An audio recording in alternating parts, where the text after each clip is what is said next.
Okay. All right. Marianne, I'm going to tell you, I am so excited to have this opportunity to talk to you. I'm honored. This is wonderful. Thank you. Because, I've known you my entire life. Okay. Yeah. I've known you literally my entire life. I've known you. Yep. And I think I'm just the opposite. That's right. We're just getting to know each other. That's right. But at the same time, there's so much about you that I don't know. Okay. And I'm looking forward, to learning about you and certainly we will talk about Dougie and we will talk about, all of those things. So, and we got a couple of story surprises that we're gonna love to hear your feedback. So, great. So first of all, who are you for the audience out there that's going to be watching this? Who are you? My name is Marianne Pulley, and I was married to Doug for 48 years before he passed. Okay. We got married as teenagers. As teenagers, so I'm going to guess this was in the either 60s or early 70s? 1969. The era of, peace and love. And so I gather you power. Permission at all? Was there any permission asking, or you just? Absolutely not. It was so, first of all, he and I, we were opposites. I'm a rule follower. I follow the rules. He followed no rules, ever. So we were young, and we met in the neighborhood, and we had mutual friends. And we started, used to hang out. We used to go to the ice cream parlor and hang out. And in the Bronx, they had like feasts in the evenings, and they had food and rides. So there was this feast, and we were both at the feast, and we went in the spooky house, and Dougie kissed me. That was it. We were in love. It was love. That kiss did it. It was love at first sight. Yeah, that's what they say, that first kiss. It was. And then so we started hanging out together, and I think somebody said to me, he's black, and he is? Because 1969, when you think about it, 1964, 1968, that's when the civil rights laws were enacted. Mm-hmm. And here we were, but we were hanging out, we were dating, we'd meet every night, and we were always together, and his friends were getting on him because he was never with his friends. He and I were always together. And one night, and he loved music. And he had one of those big boom boxes, and he used to carry it around with him, the big boom box, and play music. Mm-hmm. And we were walking one night to our favorite hangout place, which was called the Rendezvous, but we were very cool, so we called it the Voo. And we were walking over the overpass, and all of a sudden this song came on, Steppenwolf, and said, "Why don't you come with me, little girl, on a magic carpet ride?" And he went, "Hey, I got an idea. Let's get married. Would you marry me?" And I went, "Okay." If only it could be that easy now. Right. That week, we worked in Manhattan. I worked in the West Village. He worked in the East Village. And we'd meet and come home together every night. He used to get off earlier than me. He waited 3 hours for me every day. And we'd get off and we'd go home together. But that week, we went to the Canal Street. We bought wedding rings. We didn't have a place to live. We didn't. And so the following Saturday, some friends of ours had gone to Yonkers to get married. So we figured we'll do that too. And we set it up. And on a Saturday, he came out of his room and he had a suit on. And he said, my mother-in-law said to him, "Douglas, what are you all dressed up for?" And he went, "Get married today, Ma."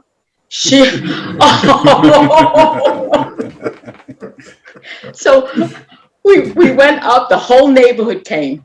And we got married, and we stayed with my sister because we figured, well, we'll find an apartment. Guess what? We couldn't find an apartment. Nobody would rent to us. Mm. Was not fashionable. It was not fashionable to have an interracial marriage at that time. Right. How old were both of you? I was 19. Okay. And he was 20. 20. Wow.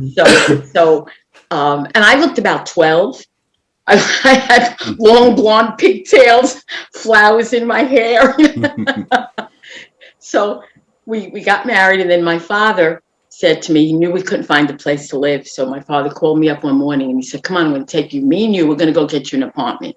So I went with my father and I went to an apartment. And then Dougie moved in, and it was a 3-story building on White Plains Road, and everybody was fine. And it just went from there. And then we had, and everybody was mad at us. No one was speaking. My parents weren't speaking to me. His parents weren't speaking to us. No one was speaking to us. Then Elizabeth came along. And when we had Elizabeth, it was all over. Everybody fell in love with her. Right. That was it. Right. And I named her Elizabeth after my mother-in-law. After Liz, maybe the nicest lady we'll ever meet. After we got married, after we got married, before we had Elizabeth, my mother-in-law called Dougie and said, my brothers are coming over for the evening, come over. So he's taking me to see his parents, meet them, meet some of the family. So remembering the project, she walked in the door, and to the left was the living room. And I looked over, and there were these tall, handsome men dancing, Uncle Count and Uncle Nate, and Aunt Marion and Dot, and they were everybody was dressed up, and music was on, and they were dancing. Now, I'm Sicilian Italian, so my family's short. My father was small. Dougie wasn't very tall. His brothers and sisters were taller than him. So I saw these tall men dancing, and then I went in the kitchen, and there was a big turkey on the table and a big long meatloaf and pots this big on the stove. And I looked around, and Aunt Mary came in the kitchen, and she said, Douglas, I'm so glad you brought your wife here today. Marianne, the vodka's in the freezer. And I grabbed Dougie's arm and I went, am I going to need vodka?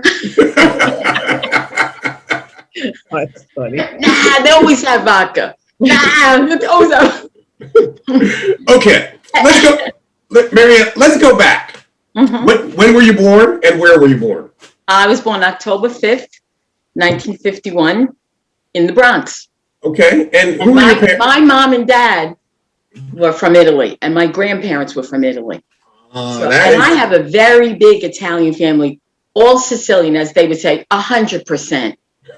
When did they come to the United States? They came to Ellis Island. I'm not sure exactly when, but they came to Ellis Island. And, well, first, my grandfather came first, and then he called for my grandmother. And he set himself up. They had a grocery store. And they got it. They worked and scrimped and saved and had a grocery store. And that's how my mother met my father. He worked in a bakery across the street from the grocery store. Okay. Yeah. Okay. And I have 3 sisters. Who are your sisters? Georgette, Rosalie, and Geraldine. You've met Georgette. Yes. Yes. Yep. Yes. Yep. Yes. I have 3 sisters. All right. So tell us about when you were a little girl. What was it like as being a little girl growing up in the Bronx? It was wonderful. It was, we went out to play.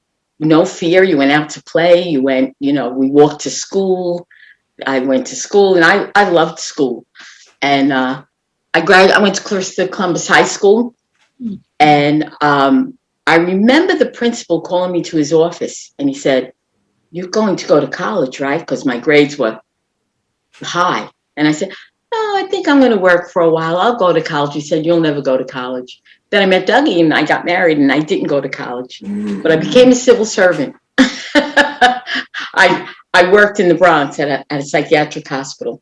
Okay. And I started grade 5. The state has grade levels. I started as a secretary, grade 5. When I retired, I was grade 25, director personnel. Oh, wow. Wow. Yeah. And in the Bronx, the workforce, challenging, but wonderful. I really like that job a lot. Okay. All right.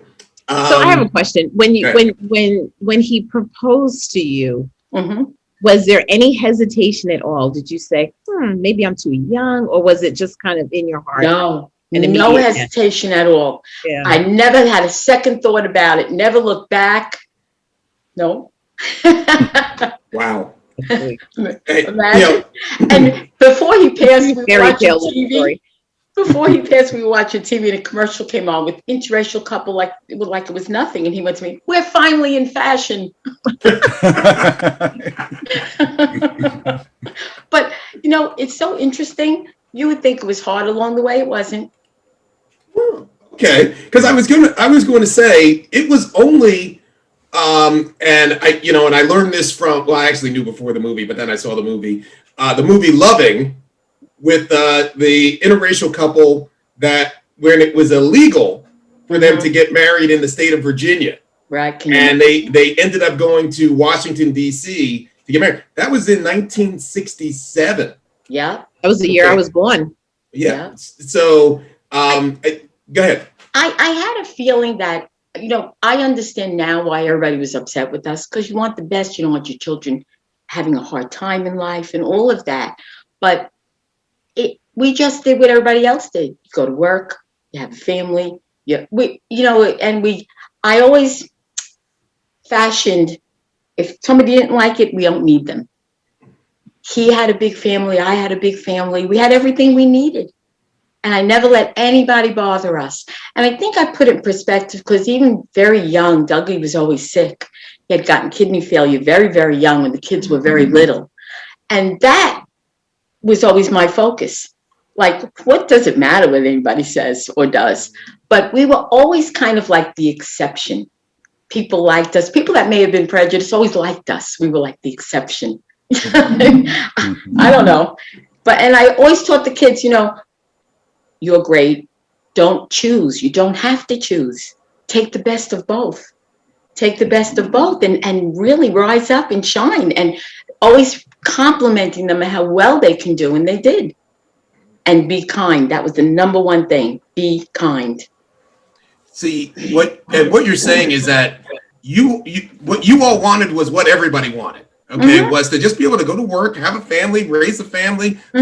That's really what it's all about. There should be nothing beyond the tone of someone's skin or what their ethnic background is, because everybody wants the same thing. Unfortunately, people get taught differently, and that's the behavior that's learned. Exactly. It's true. That's behavior that's learned. Yeah. Yep.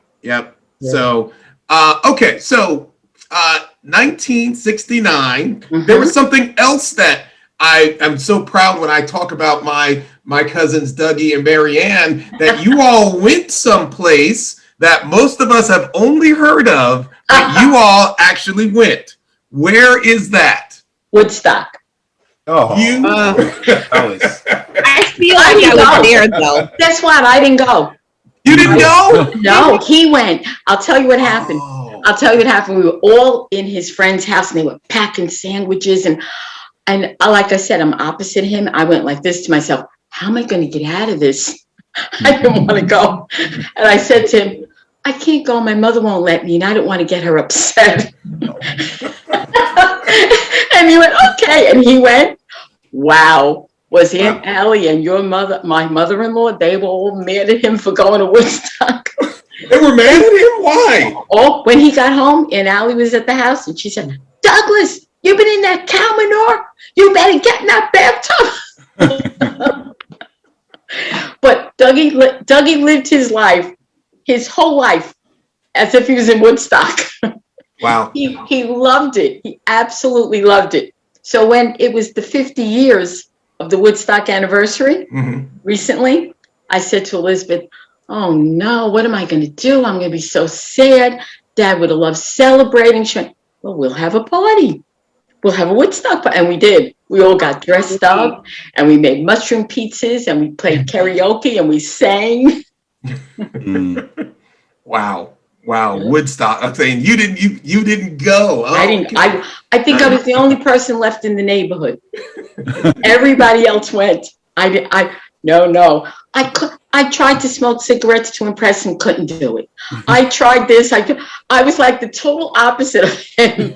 I just was in love with him. That's awesome. That is awesome. Awesome. Okay, so tell us more about Douglas. He was sweet.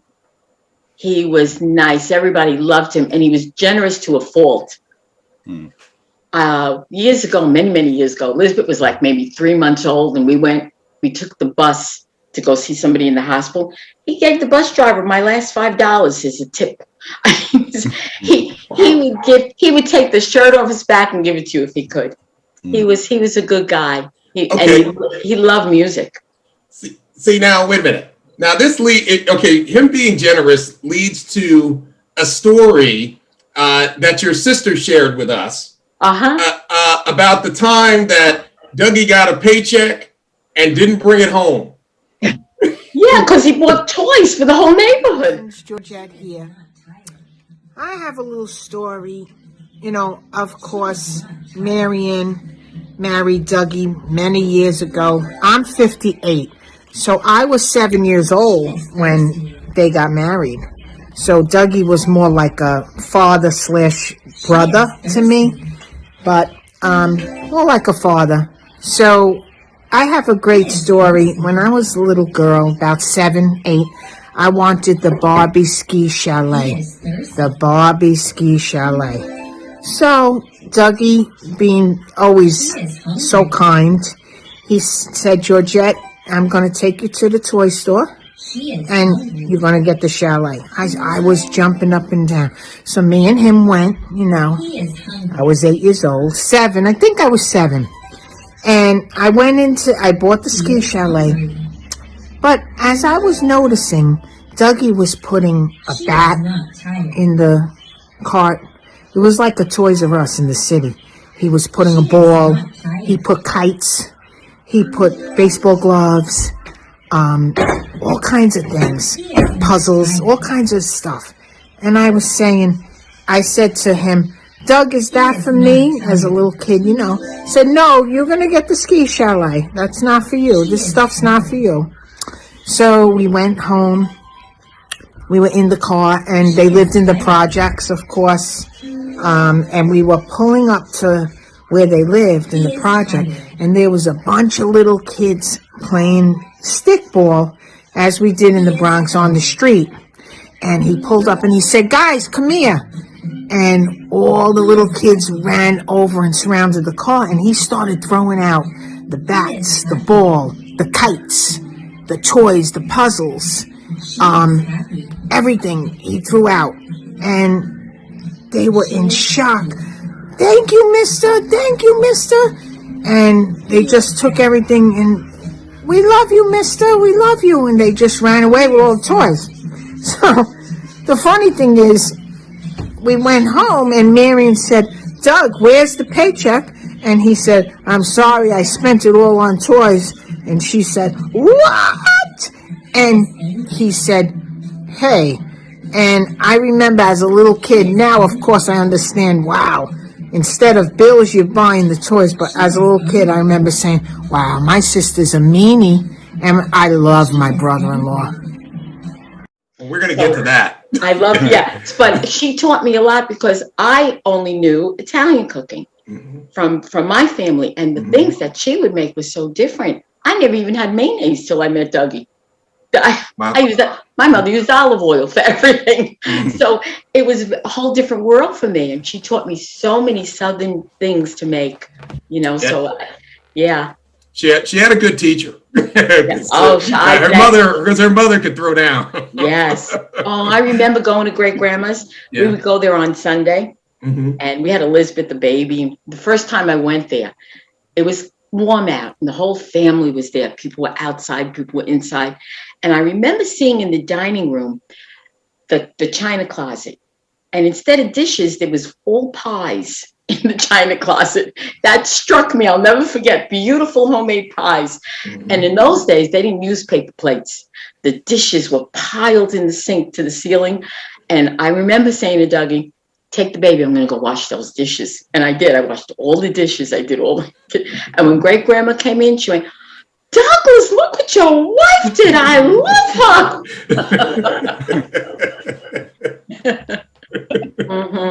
Wow. She was pretty. I remember her being so pretty.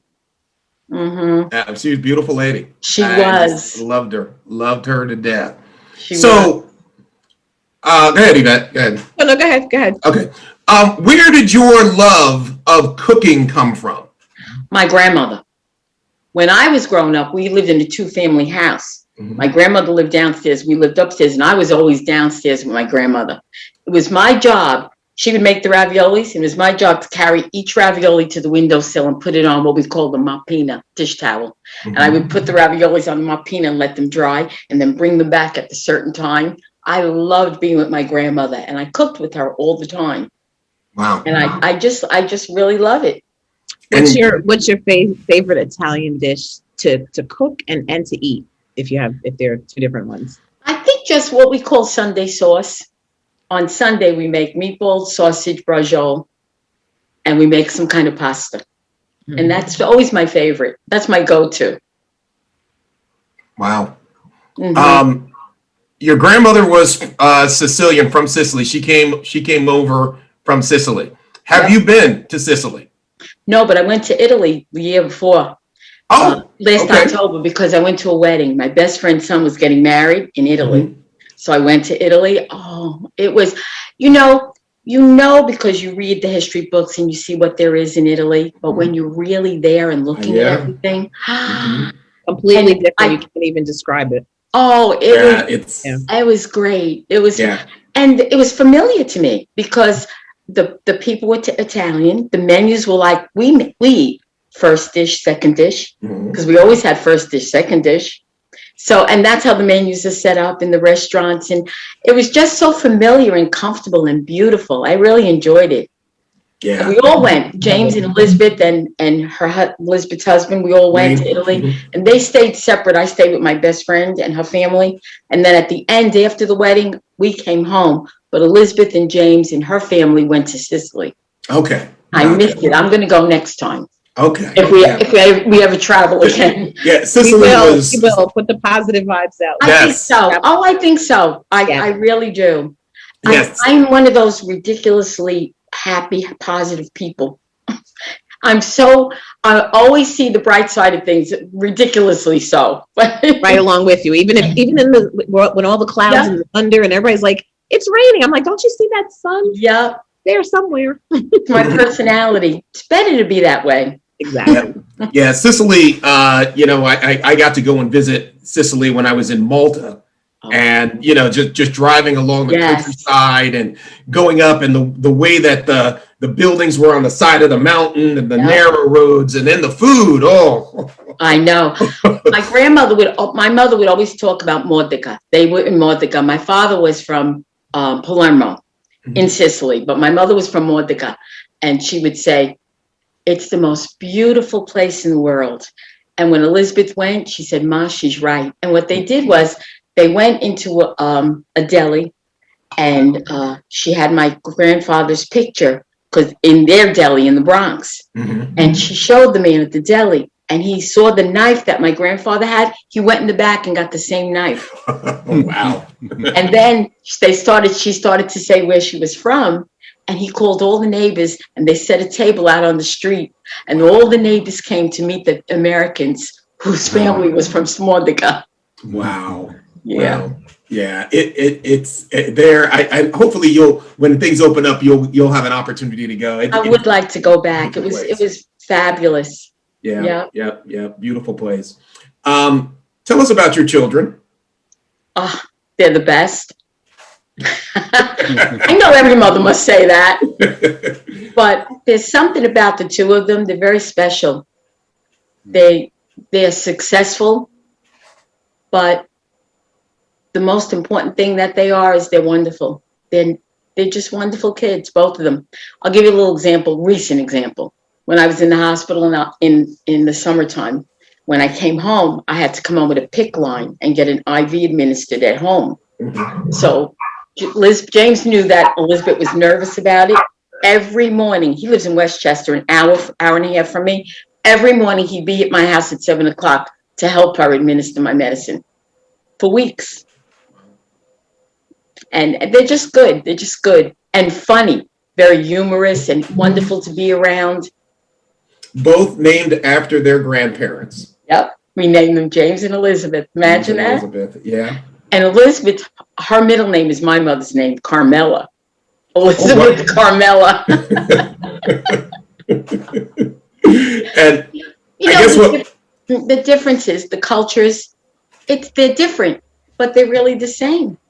Because what do we like to do? We like to eat at the same table together and have fun. The food is different, but the fun is the same. Right. Yeah. And now you have the skill to be able to somehow kind of put the two together. Interesting that James or Jamie, which is what we call Jamie, him. yeah. We really didn't even know that was Uncle Pulley's name. we just always called him Uncle Pulley. We just called him Uncle Pulley. And Liz called him Pulley. She called her Mutt. Right. Correct. Uh-huh. So we didn't really even know, but obviously it came out. So James he had an opportunity, or he was moving towards an opportunity in baseball at some point, correct? Yes. He was, well, we lived in upstate called Pulley, New York, little town, and he just every game, every base, he played football, baseball, and basketball. He liked football best, but baseball was his game. He was good at it. And so they went to the finals in Westchester for the first time, the team. And when Dougie and I got there, we were a little late. We got to the first game at the finals, and the fence was taken down. They said they took the fence down so that James Pulley wouldn't need so many home runs over it. Wow. And when we got there, we were parking. He had hit a ball into the parking lot. He would hit like 3 home runs in one game. Mm-hmm. He was very athletic. He had an athletic scholarship in college. Mm-hmm.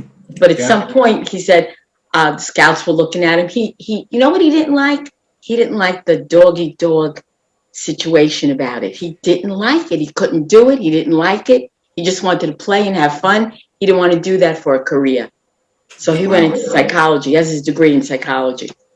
And maybe that kind of leads to the kind of person that he is, because he's a good person. He is. When it comes back to that, he's a good person. And dog-eat-dog is not usually the trait of a good person. For him. Yep. It just wasn't for him. Mm-hmm. Yep. Yeah. I always wonder if he has any regrets about that, but I don't think so. He's, you never know. You do things and then. Yeah, because I guess when we were coming up, that was when, in luck shucks, I remember when Catfish Hunter, who played for the Yankees, he was like the first player that got a contract that was worth $1 million. Yeah. And I remember as a kid, I was like, wow, $1 million. Not really realizing what $1 million was. Right. And then not long after that, Reggie Jackson got a contract, and it was for $1 million a year. Mm-hmm. And it was, wow, look at that. Now, Dougie was a Mets fan because my father-in-law, Pulley, was a Mets fan, and James was a Yankee fan. And they'd be terrible because somebody could get hurt in my household during the baseball season. Right. And then when James lived out of the house, Dougie would call him up and go, "Did you see that, you bum?" and it's funny because that was I was the person who liked both the Mets and the Yankees, because at the time they didn't play in the same league. One played in the National League and one played in the American League, and they never really played each other. No. But my father hated the Yankees, because he grew up a Brooklyn Dodger fan. That's right. And the Yankees used to beat Brooklyn every year in the World Series, and he couldn't. He said, "I can't." My father was a Mets fan. Also, yeah. Mm-hmm. Yep. So. But my father, he acquiesced. He took me to both Shea Stadium and the Yankee Stadium. So I got to see both. But but I do remember James as a baseball player. Yeah, and coming up as a baseball player. Yeah. Tell us about your grandsons. What are their names? Lucas is 13, and Josh is 10, and they're also very kind and outstanding. In 5th grade, when Lucas graduated 5th grade, he got the, what was it? Not citizenship, more than that. I forgot the actual title, but he won the award for being the nicest person. There was this big esteem award, and he got it because he was kind and helpful. That's just who they are. Yeah, they're good. They're good kids. They're really good. For boys, they're very good. Before my parents moved out of their big house to where they are now, they had this shelf with, had pictures of people. I swear they had 8-10 pictures of those two. Because they really loved those two. Yeah. And they had all kinds of pictures of them, in different outfits and things like that. I would send them, yeah. It's interesting because that we always say they look a lot like the Pulleys. They say, oh, they're all Pulleys. They look like the Pulleys. And the interesting part is that they really think about the family. It's wonderful. They came to the family reunion. They were actually talking about it the other day. Yeah. They were actually talking about it the other day when I went there, because I went loaded with food and I was unloading my bag, and they had a cousin over, and the little boy said, wow, that's food overload. And Lucas said, oh, you should see my grandma's table. And Josh said, you should have seen the table at the family reunion. And they're all Pulleys all the way. That's what I always tell them. I wish and I have to go back and look to see, because I'm pretty sure I took pictures of that table. Yes, we do. It was unbelievable. That's easy. I mean, it was a massive amount of food and a mix of just all these different things. It was wow. Yeah. Yvette, I'm sorry you weren't there. I know. I'm getting hungry just listening. I mean, Yvette, it was incredible. I always make a blended menu. So there's always lasagna, but there's macaroni and cheese, and there's always some kind of roast pork with cornbread stuffing and fried chicken and like that. And then there's chicken parmesan. So I always make a blended menu. Yeah. But yep. it's like, it keeps me busy because, I worked my whole life, and being retired, I retired to take care of Dougie, and then the nerve of him passing away on me. So it's like, now what do I do? So, and now that I'm feeling well, I'm going to start pursuing a couple of things, because before I had gotten sick, I was going to open up a little soup business. Mm-hmm. And we have on the Taconic State Parkway, Kevin, you know that parkway. They have like taste. I know that parkway too. You do too? They have taste in the wintertime, not the parkway to take in the ice. No, it's not. You're right. So they have these little stores along the way called Taste of New York. And I had done a proposal to have my soups put in there, and I actually was approved to have my soups put in there. Then I got sick and I had to put it. Soups? Yeah, I make great soup. Because I said to myself, I want to do something, and I don't want to do anything hard. But I had to put it on hold because I had to recover and feel better. And I'm thinking about maybe in the spring digging it up and see if they'll take me again. I'm gonna have to send. I have to find the recipe, but there's the yellow. Kevin, it's actually the Yellow Green Farmers Market. Oh yeah, been there quite a few times. They stopped. They became, because I'm a vegan, and they had this vegan Italian soup that was hands down the best soup I've ever tasted, and I never got a chance to ask the lady what was in it. And then they closed up, and they didn't. Probably carrots and celery and onions and escargot, and maybe cannellini beans, something like that. So good. Oh, that just yeah. So you have to make sure that you make that also. Make something for the vegans as well. I will. I should. Well, it's interesting because Italians, Sicilians, we're not big on meat. We use a lot of vegetables, like what they call first dish. It's usually pasta or some kind of vegetable. And then the meat is always the second dish with a little piece, maybe a little veal cutlet or a little something. But it's my mother, eggplant and squash, what they call jambotta, all kinds of like veggies. And so we're really not that big on meat. Right. So I'll take the soup without the meat. So Marianne, did you know Yvette's mother and father? Tell me again. No. Minnie Harris and Donald Harris? No, I don't think so. Yeah. Okay. Because that is, okay, so how about Blanche? Do you remember Blanche? Yes. Okay. Minnie is and her Blanche were siblings. Oh, it's coming back. Yes, that's right. Yes. I don't know if you know Mary, their oldest sister. Harry, maybe not, because she was, well, you might have. long time ago, Carrie and Viola. And Viola, yes. So my And mother then- was their sister. Mhm. Right. And then also Louis And Myers. Oh, well, we talk about the sisters and Uncle Louis. Yeah, yes. Cliff Myers, who they called Slick. Yeah, I've heard of him, Slick. Yep. Off Mhm. Gun Hill Road. What am I missing? Yeah, that. And then I maybe some of their older ones that passed away. Mhm. That you might Right. And then it gets into Stanley and Leon and that next level. Mhm. Because they were of the Myers, that was the oldest of the 13. Okay, I think your George was the oldest, I believe.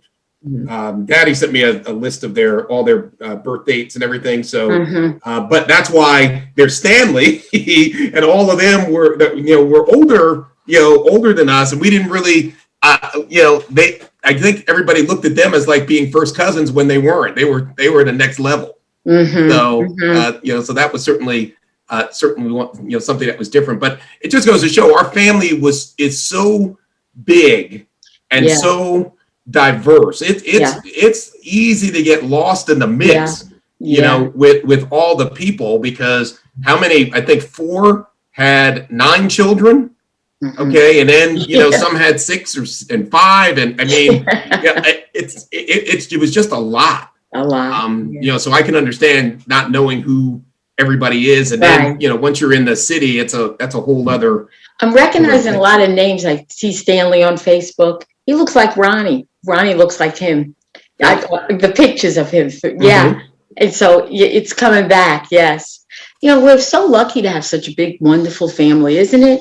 And I have a big family on my side too. My mother was an only child. My father was the one with a lot of sisters, and I have a lot of cousins from my father. My mother was always an only child, and she didn't have family. She had no cousins, but she had what they call in Italian gumaris and gumbaris. Like you consider these people your family, but they're not. Well, wait a minute. That when you said it, it sounded like the stereotypical name they used in The Sopranos of the guma. Yeah, because that's what they call girlfriends. Right. When the husband has a girlfriend, they call the gumari. Right. Yeah. Wow. That's funny. Yeah. I remember going with my mother-in-law and father-in-law. I didn't have James yet. We just had Elizabeth. She was probably about 4. We went to Pearl's house. And it was a party, and there was music, and my mother-in-law, they were dancing and drinking, having fun. Then the next day I went to my mother's house, and Elizabeth was so little, and she said to my mother, "Grandma, you should see my grandma Pulley. She dances like this."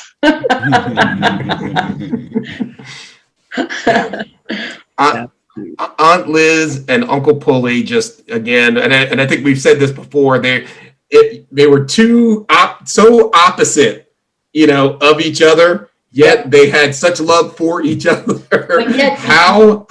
I know, right? I know. She was lost when he passed. She was lost. Yeah.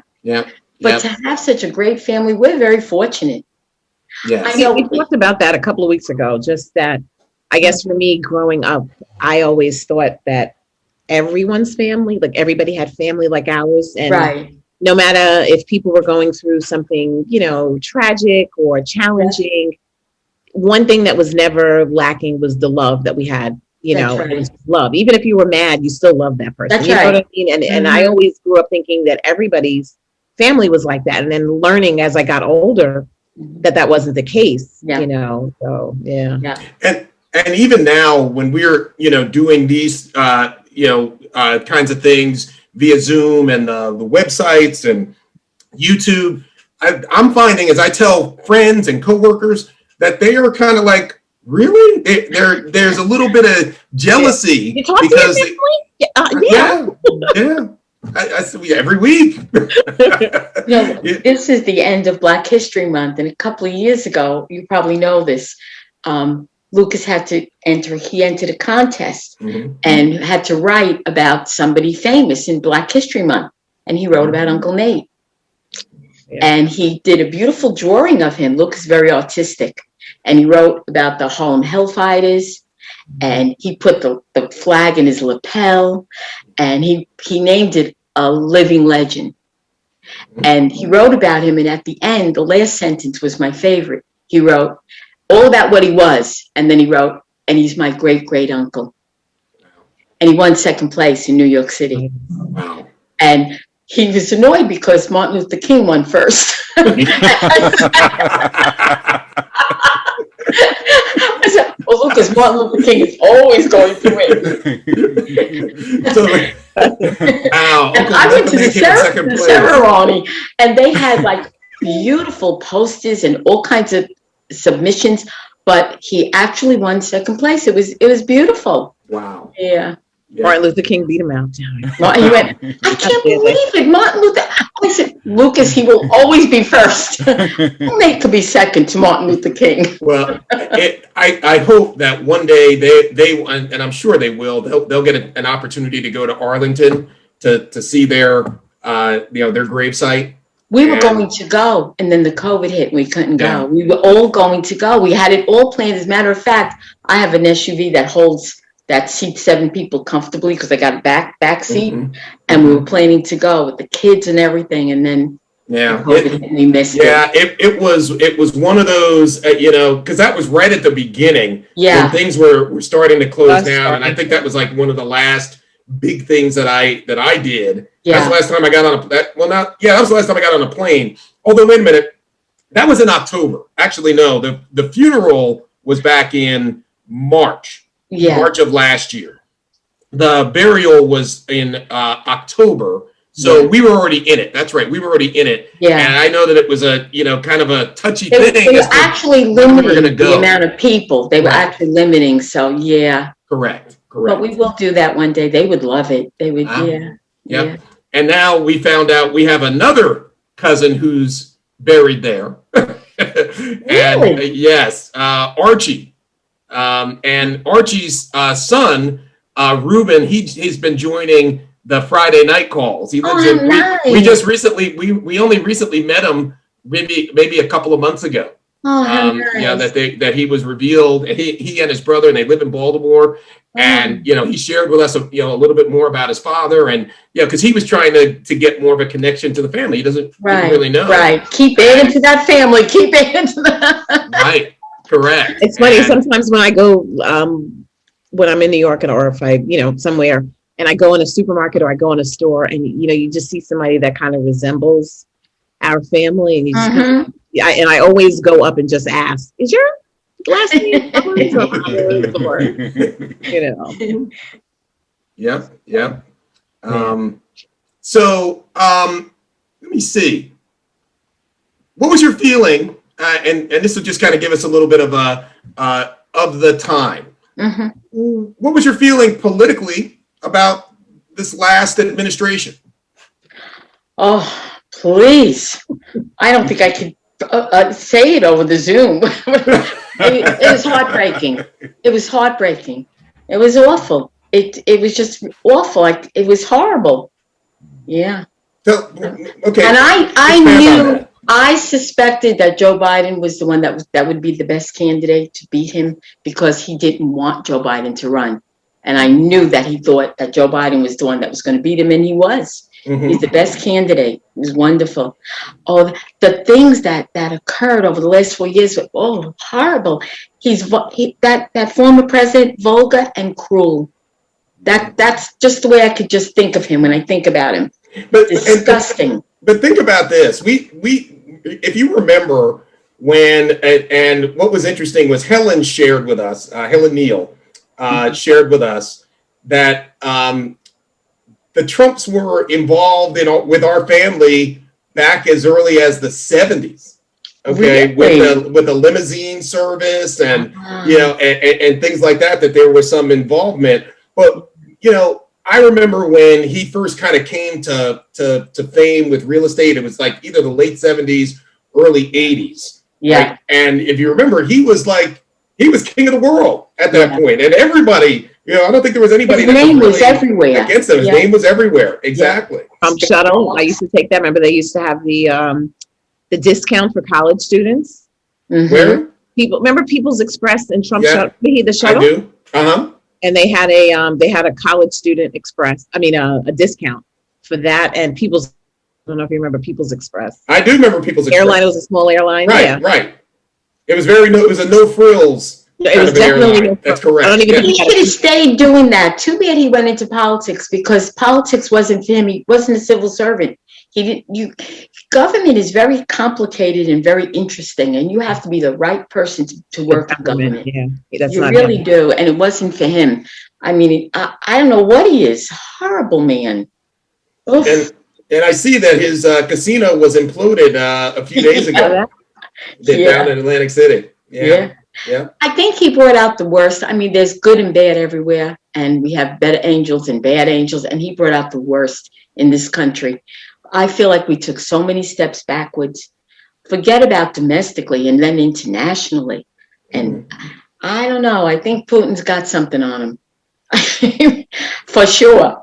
I mean, he's just, I think I could have done a better job. But we know that. He didn't go to government with a civil servant attitude.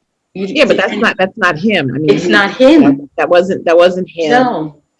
I actually feel a level of feeling sorry for him because, I don't think that he has the capacity to even know how to be compassionate. You're right. Like he really, his whole awkwardness, his the way that he interacts with his children and people, there's such a sense of awkwardness that he really doesn't know how to do that. I have a friend of mine that I went to school with, and not nearly as like him, but similar in that. Mm-hmm. And I remember one day we were all sitting in the student union, and we were talking about something, and he just was like, "Well, I don't really care," and and then he finally just admitted, he's like, "I don't have that empathy feeling that you guys have. I don't have that." And I think a lot of it is also how you're brought up, how you're raised, the love you feel you got from your family. And, I just don't think he ever got that. No. And when you surround yourself with his immediate family, so he just didn't even know how to be that, or, so. Yeah. And he didn't have to. I mean, if you think about it, his kids, he didn't really raise his kids. His kids were sent off to boarding schools, right? So he didn't really start to interact with them until they were adults. Yeah. I mean, even as a president, you never really saw him hugging his children. Obama was always hugging. I was just going to say that. Jimmy Carter hugged his daughter.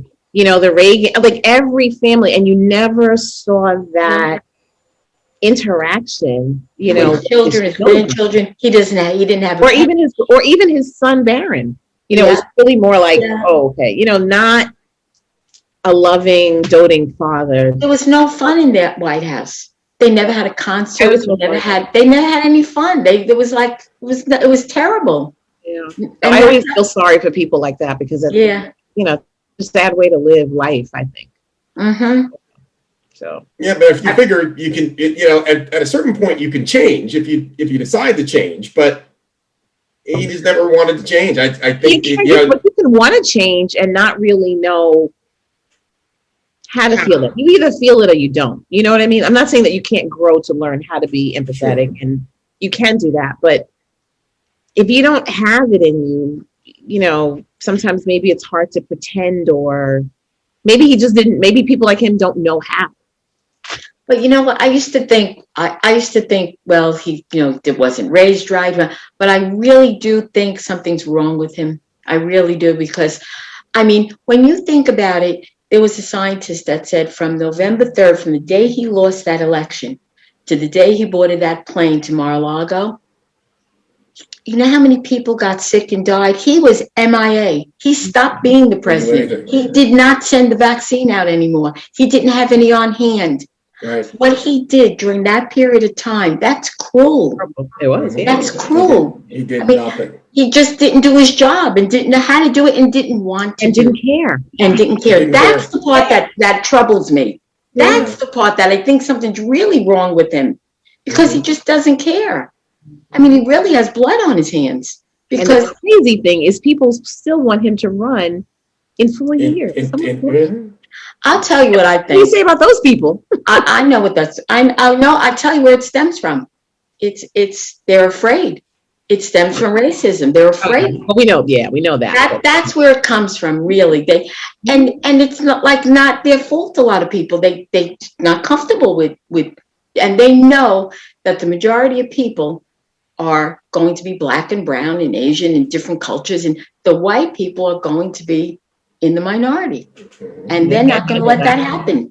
Yeah. And so there's going to be voter suppression, and there's going to be this, and there's going to be that. And we just have to just keep standing up. That's all. Right. Yeah. Everybody's still, now, they're going through a whole thing where a number of states are trying to change their voter laws to try and end things like early voting and, have less days and, that sort of thing, which impacts Black and brown people. That's right. Because people can't get off from work to do those things and whatnot. And it was just the whole thing, the whole insurrection, oh my God. I feel like I'm living in a different world. It was just horrible and still is. And you get all those people that support him. What's wrong with them? They're brainwashed. I still think that they're miscalculating in a lot of ways from a standpoint of 4 years from now, how many more Black and brown people will there be that are already American citizens that will be voting? Yep. I mean, there's a whole host of people that they're never going to get. And 4 years from now, kids in high school are going to be eligible to vote.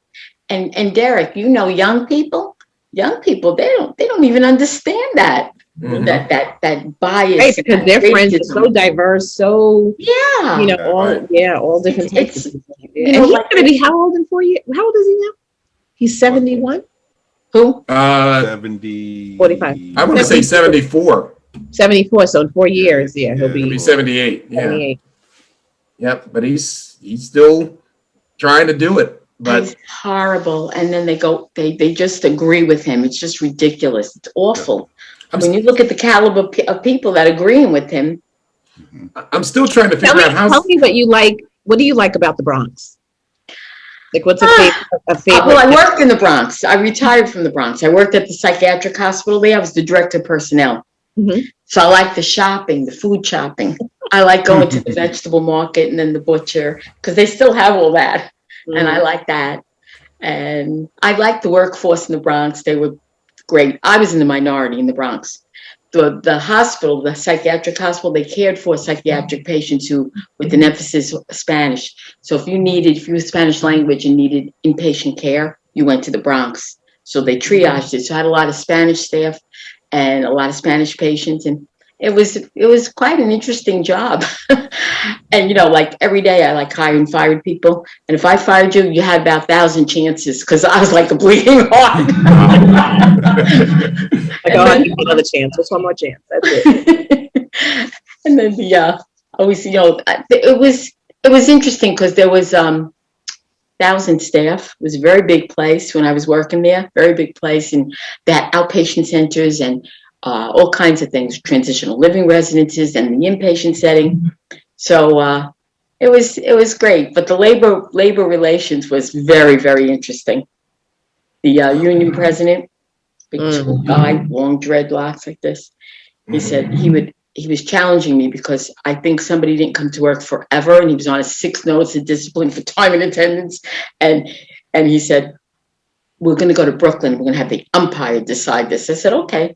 I said, but I can't drive in Brooklyn. I'm afraid. I said, I got to take the subway. I'll meet you there. And he went, we'll be last on the docket. We'll be last on the docket. And I said, well, I can't drive in Brooklyn. You want to drive me? No, what would my constituents say if they see me driving you? So wait, so you didn't like to drive in Brooklyn? No, I was afraid. So at the end of that workday, he called me up. He went, I'll pick you up on the corner. This is worse. If somebody sees me getting in your car in the corner, this is actually But the labor relations part of it, it was a riot. It was unbelievable. So as long as it didn't involve a patient and some patient getting hurt, I would yell at you like I was the school principal. Don't do that again. Because I didn't have time to deal with all that nonsense. How long were you there for before you retired? I was in the Bronx about 12 years, but I had 30 years state service. Wow. Yeah. Wow. I worked for 30 years. But I really liked that job in the Bronx. It was because it was a position of authority and I had a lot of latitude. I was able to use my position for good. Mhm. For instance, there was a young guy in the housekeeping department. And he was a very good worker. And his boss came to me and said, he's never coming to work. He's not, you got to fire him. He's not. I said to myself, there's got to be something wrong with this. So he came in and I said to him, what's the matter? You're not coming to work. What's the matter? He went, do you want me to resign? My girlfriend left me with an infant and I can't get to work. And I said, no, I don't want you to resign. I want you to take 2 weeks off. I want you to find a babysitter, go to social services, get diapers and food for that baby. And he went, who's going to give me 2 weeks off? I went, I am. Wow. I gave him 2 weeks off. And sure enough, when I retired, he was crying. He said, you saved me. Oh. So it was a position that I was able to do good. See, that's the thing, the things that we don't always see. I mean, somebody's struggling, trying to get to work on time and can't, or not showing up and things like that. And the immediate thing is a lot of people just say, oh, we got to get rid of them. They're not doing what they need to do. When there was something else. I would say to the supervisors when I did some training, and I'd say to them, how hard is it to say thank you at the end of the day? You can't give people raises. You can't. How hard is it to say thank you? You did a good job today. Just simple. And that goes such a long way. Yeah, honestly. Yeah. So for the managers, I think the staff liked me better than the managers. They said because life happens. People couldn't get time off. Their mothers were sick. They couldn't get time off. So the director of nursing came in and she said, you said that they can take off. I said, yeah, because they're going to call in anyway. They're going to call in anyway. And then well, I'm going to blame my overtime on you. I said, fine. I had broad shoulders. I may be little, but that job was for me because I was able to make it something. I liked it. Wow. Hey, Derek, do your kids know Marianne's grandkids? They do not. My kids are quiet, so. But they're in the same age range, right? They're in that same kind of age range. Yeah. And I know Yvette's daughter doesn't know any of them. Derek, where do you live? I live in Piscataway, New Jersey, but I was born with my parents in the Bronx. Right. So you live near my daughter. Elizabeth lives in Edison. She does? Yeah. I even know. that was actually where I was actually kind of raised there because I moved there when I was about 11, 12 years old. And, been living there for like the majority of like my young teenage years and everything. So I moved over here. Well, got married and bounced around some places in New Jersey. You're very cute. He's very cute. Well, and Marianne, I'm sure if you were in Throg's Neck as much as you were, you have probably some stories about Derek's father, Mikey or Mitchell. Oh, for sure. Oh boy, he's very tall. I love him because he's so tall. Oh, Dougie liked Mitchell a lot. They loved each other. Yeah. And Paul and Rusty, they were always in my mother-in-law's house. They were always, yeah. Oh, yeah. It wasn't that long before Doug passed that he came up here, Mikey, to visit Doug. Mm-hmm. And it was nice. It was very nice. He's a good guy.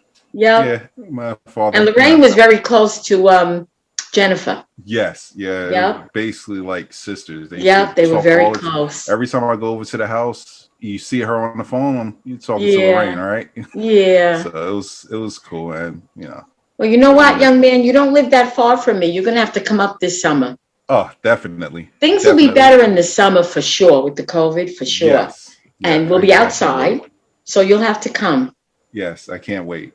Bring your bathing suit because I have to fill the pool. As long as the water's not too deep. To be in New York in the summer, I'm gonna have to ride with you, Derek. Oh my God, I would love that. I would love it. It would be great. The more, the merrier. Everybody just come. Yeah. Well, I'm taking me and my daughters are doing swim lessons this year, just so that really good. My daughters, they love to go into the water, and every time we go to the beach, they have my heart pounding. I'm like, you know what? We're taking swim lessons this year.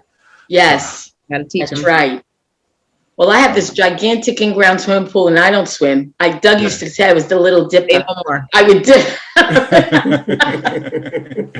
So you bet your mother would have loved that. I know. My mother, anything water related, any pool, beach. It is nice. I love it too. What happened was when Doug got very sick, I said, we don't go anywhere. Let's put a pool and fix the yard up, and that's what we did. Yeah. And as I said before, the nerve of him leaving me. Dougie was, look, I remember the last time I saw Dougie, which was at my mother's birthday party. When you all brought him down to New Jersey, that was the last time I saw him. That's right. Yes. And we had all those people. Outside, I think it was her 80th birthday. Yes. And and all of you all were there, and Wayne was there, and and it was a real festive. It was real festive day, and it was good. And I remember Dougie still, he was struggling, but he was. I could tell he was just happy to be there because there was so much so much of the family was there. He was so easygoing. Mm-hmm. That's the one thing. When he got very sick, he was easy to take care of because he was so easygoing, But he had his father in him from a standpoint of he was tough. He was very tough. I was waiting for somebody to say that. I'm like, that's the stories I hear about. He was extreme because and Marianne, you know better than us because I'm only hearing. I was only hearing from the story. There were a number of times when we didn't know if Dougie was going to make it. Okay, he was on we just didn't. Next thing you know, he bounces back. He had his legs right at least. That's right. Maybe Right. Exactly. But his father was tough like that. Yep. Okay. His father just kind of had that, that fight, in him that he was like, I'm not going to let that happen. And Dougie was the same, way. He just somehow was resilient. He would get to and next thing you know, he bounced back. He'd be better. He'd snap right. He was in a coma one night. And Lisbeth and Wayne, and they were here, and James, and I came home from the hospital. They all left me there because I didn't want to go home. Mm-hmm. And I came home, and then around 11 o'clock, the doctor called and said, he's not going to make it through the night. And we're giving him dopamine, trying to get his blood pressure up. So we said, all right, I'll call you back. And he never called back, the doctor. And so we get to the hospital the next morning, all of us. And the doctor's walking up. He's got a big smile on his face. And he went, I've never called somebody in the middle of the night and said their loved one was dying. And he pulled through. He woke up. He's fine. And my daughter, Elizabeth, went like this, and they had to get her a chair. And James went, Liz, most people faint when they say your father's dying, not your father's alive. Right. And then we were in the hospital that one time. And we're in the waiting room, me and my kids. And there's other people in the waiting room, the family waiting room. And James had been up all night and with him, and he was sleeping in the chair, and he started snoring. And the whole waiting room was packed. So Elizabeth gets her phone, and she's videotaping James snoring. So when he woke up, the lady next to him, she didn't know, the lady next to him went, your sister videotaped you. And James said, is she going to name it Sleeping Beauty? I said to James, I get nervous at work. I said, are you being careful at work? You're still washing your hands and being careful. He went, Mom, I'm doing it all. I'm drinking the bleach. I'm taking in the UV rays. I'm taking the hydroxychloroquine. He's very witty. I'm doing it all. I'm drinking the bleach. I'm doing it all. Drinking the bleach. But Dougie was, and he dialyzed on a Friday night, Saturday morning, up early to go watch the kids play Little League. And I would drag him all over the place in that wheelchair. And how God gave me the strength, I would lift him. And I don't know how I did it, to tell you the truth. But you get it. But that's the thing. I'm telling you, one day I brought him in the bathroom with the wheelchair, and he really couldn't get up to get on the bowl. And I got him up, and I went, Doug, let me just clean the bowl. It's not that clean. Hold on. And I got the kaboom, and I sprayed, but the nozzle was the wrong way, and I sprayed his whole behind with the kaboom. And I went, "Oh, Doug, I'm so sorry, dear." It's okay. Did it go on purple and turn white? See, Marianne, you really represent the strength that women truly have. Just all that you've had to experience with this family and all the things that have happened, and how you have still just been able to somehow make it through, and still have such a fantastic and loving attitude, towards it all. You are definitely an example of what it means to be kind, and to have a good attitude and a good spirit. And also you've exhibited that just internal strength, to be able to do all the things that you do. And even now, where people, I guess maybe it's a family thing, because, people in our family, like my father at 87, who doesn't want to retire, he still goes to work. But you're looking at doing more, and I just really believe that is these are the kinds of stories that we need to continue to pass on to the family. Yeah. Okay, to understand that, hey, you can be met with all kinds of adversity. You could be at your worst and still come back. Okay, don't give up. Do more and have an impact. A big part of that is faith. I was raised Catholic, and it's my faith. I just turn to the Lord. And it sounds like a cliche, but it's the truth. Mm-hmm. And Dougie was raised. My mother-in-law was Jehovah's Witness, right? So he would go with her to the witness, but he was never a Jehovah's Witness. And then when the children were very little, he was on dialysis in 1980, a long time ago, and he was very, very sick at that time. And I got a call because my aunt was a nun, my aunt, Sister Petrina. So I got a call from my aunt, the nun. She called up and she said, "Marianne, Douglas is going to become Catholic today. You have to come to the convent." And I said, "Oh, he can't go to the convent today. He had dialysis and he's very sick. And I can't drive to Connecticut," because I didn't drive great in those days. And she said, "Put him on." So he gets on the phone. I see him going, "Yes, Aunt Petrina. Yes, Aunt Petrina." So I got back on the phone and she went, "Yeah, she'll be coming down and you're going to have your marriage blessed. So you have to go to confession." And I hung up the phone and went to Dougie. "Great. I got to drive to Connecticut. I got to go to confession." I said, this is going to be a terrible day. And he really didn't feel well. I had to drive because he didn't feel well. I got the kids in the car. When we got to the convent, there were a lot of nuns in those days. So the convent had a lot of nuns, and my aunt had everything set up. We went into church, and Father Bongivino gave Dougie all his sacraments. Baptism. I said my confession, and then we had our marriage blessed, and baptism and confirmation. And my brother-in-law Mike, but my aunt had my mom and my sisters come. My brother-in-law Mike was there, and he said, "It's not fair. Dougie's becoming Catholic. I had to go to Catholic school. I had to get hit." And Dougie became Catholic, and then we went back to the convent. She had a big spread. She had antipasto and pizzas and everything. And he came over to me and he said, "I feel so good." I mean, "Yeah, that's good." No, you don't understand. I feel good. I don't feel sick. I feel good. And I told Aunt Petrina, and she said, "It's because the Holy Spirit came to me." And I said, "You think he could hang around long enough so you could drive home?" And he said, "Yeah, I think I can." And the following week, he got called for his kidney transplant, and that lasted 30 years. Wow. Yep. Wow. That's amazing. Yep. I was very close to my aunt, the nun. She passed last year. She was 96. Wow. Yeah. Still teaching school. She taught music. She was still teaching school. Mm-hmm. And it was so funny because Dougie died in April, and 2 months before, he was very sick, and it was the Super Bowl. And I called her up and I said, "Everybody's having a Super Bowl party, and Dougie's not feeling good. So you want to come over with Sister Elizabeth and we'll have a Super Bowl party?" She went, "Okay." So they came over. Now she's 94 at the time. And she said, "This is my first Super Bowl."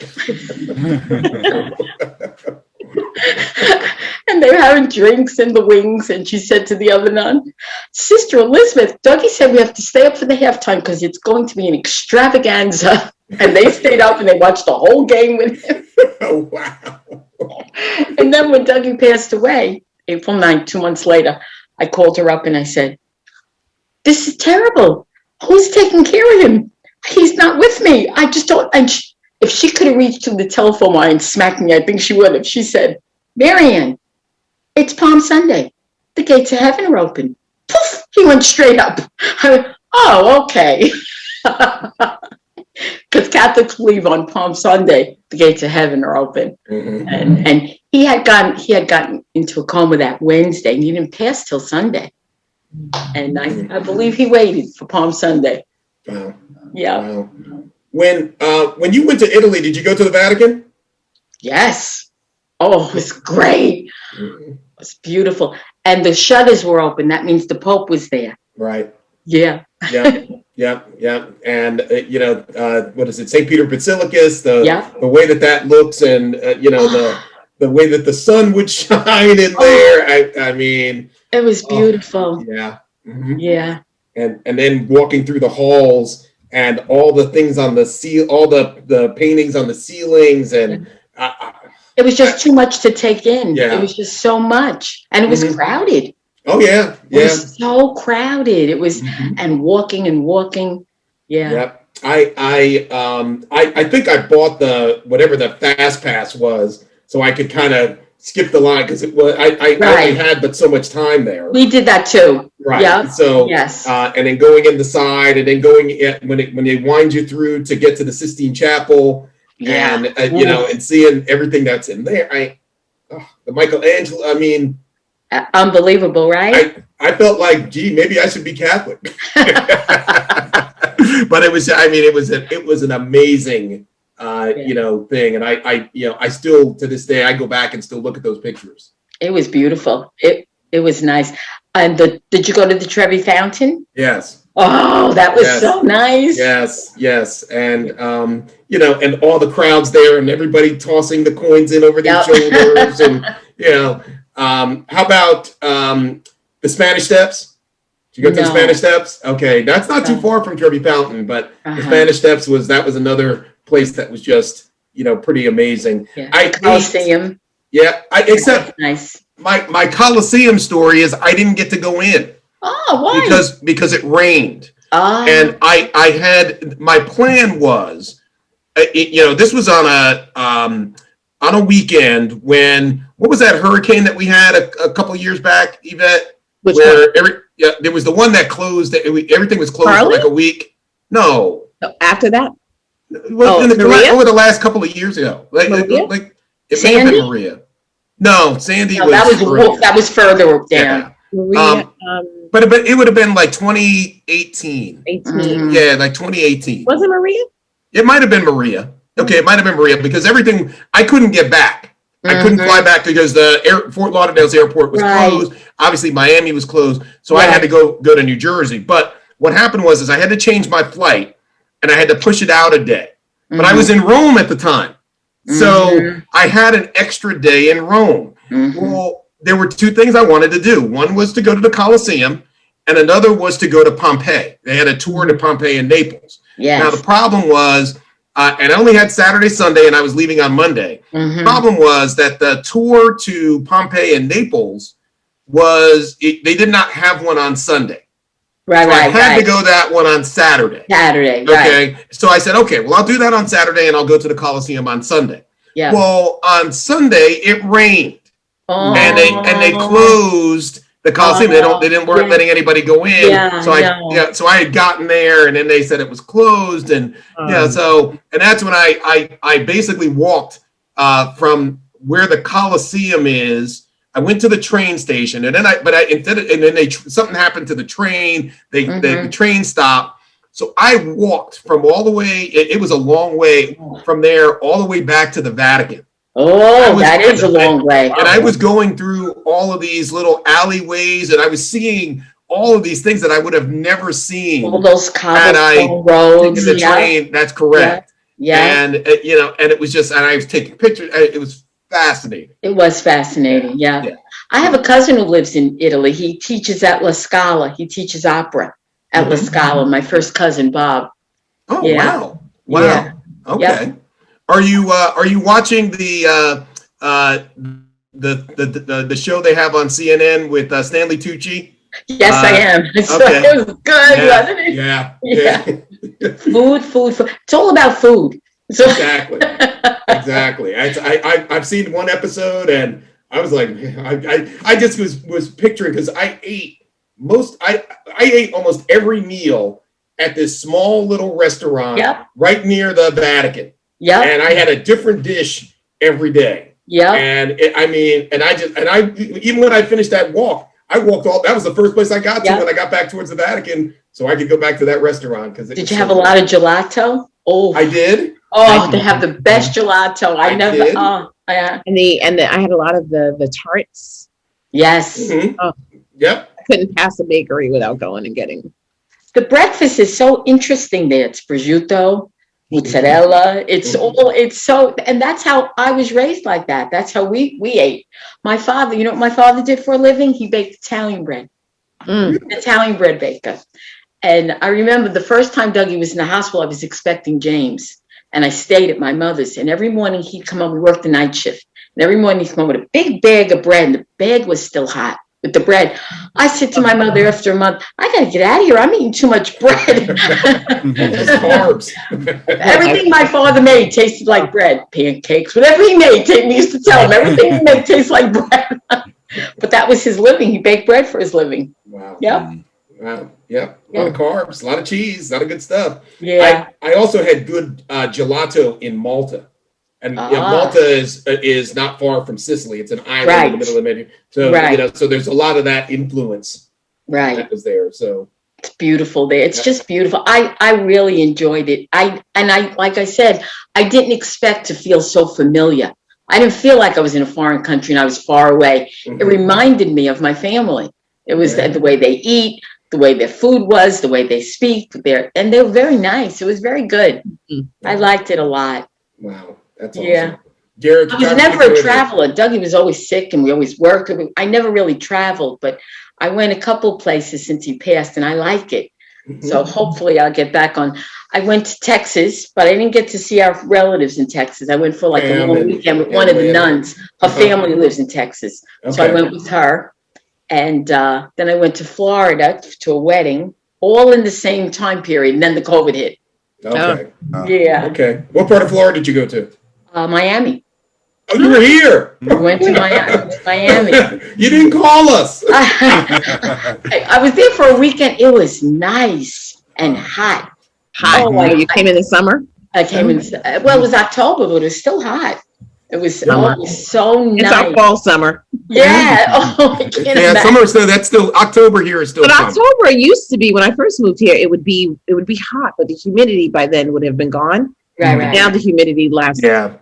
Yeah. You're into November before it starts to break. Yeah. I'm longing for the warm weather. Oh, it's nice and warm. Well, it's nice and warm here right now. I'm longing for the warm weather. I mean, it's beautiful right now. I have the AC on.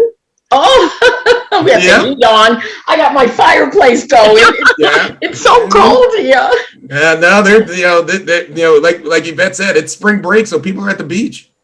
Oh, that's right. People are at spring break. People are at the beach, and we're fortunate that we live here. Yeah, the weather's nice. It's interesting because the winter is short. When you think about it, you got the spring, the summer, and the fall, and all those are fine. The winter is so detrimental. It's horrible, and it feels long, but it's not really when you think about it. I mean, the seasons.